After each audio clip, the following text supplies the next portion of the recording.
In the late 90s, there was a surge in Britpop bands like Pulp, Blair, Oasis, meant that any other guitar thought they could be the next big thing. Now, one particular group of these was made by the name Powdered Daniels. They'd done a few gigs, mixed response, the response either being no response or booing.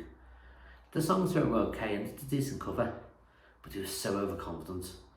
The sort of pretentious group who talk about their genius being wasted on the uncultured swines that come to the gigs. Yeah, we all know at least one of them. I'll give you a second to imagine who you know like that. Yeah, them. So, this group of wannabes read that Oasis was inspired by the Beatles. Decided to go around the Beatles sites to see if they could be inspired. Like, they were chased away from most of them by the police or gangs of scallies, but they ended up at Sefton Park, at the bandstand.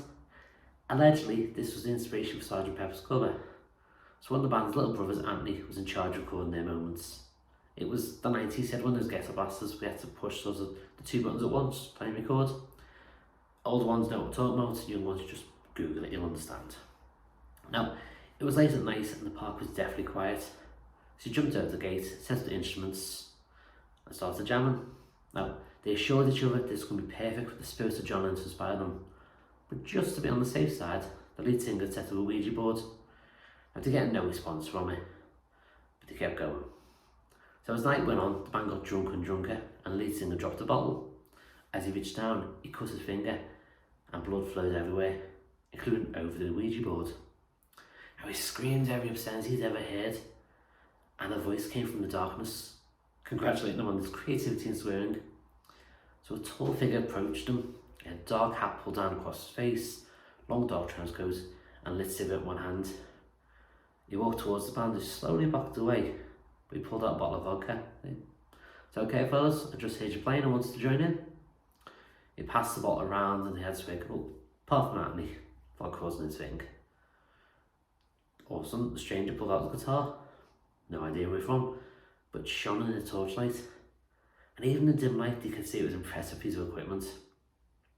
"I'll be about a little challenge," he said, as he kept swinging the vodka. "My guitar against something of yours." Points at the Ouija board. "Maybe a soul thing." The boys nodded idiotically. No, Anthony was getting a bad vibe about this bloke, but sat back and left him to it because they never listened to him anyway. "So here's the challenge," he said. "I play a solo, then you play one back. Best one wins." Now before they could reply, Anthony said, "What if it's a tie?"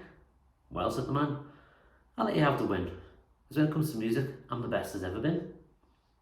Now, this both seemed to break the trance.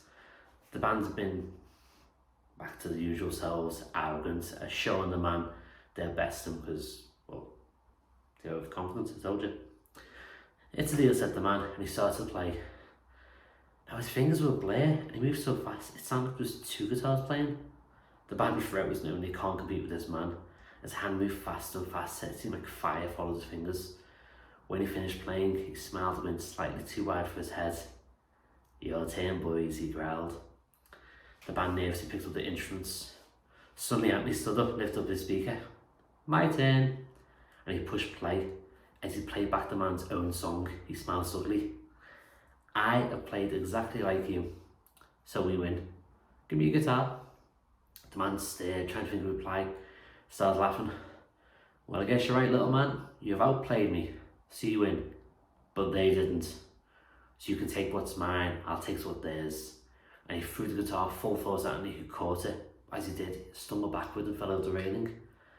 He landed head first, and the heavy guitar fell after him and crushed his skull. The band tried to help him, but in the dark, they struggled to find him. By the time they did, it was too late, and it was lost. The guitar was never found. After that, the band's music went even worse. They played the same, but just seemed like they were lacking soul.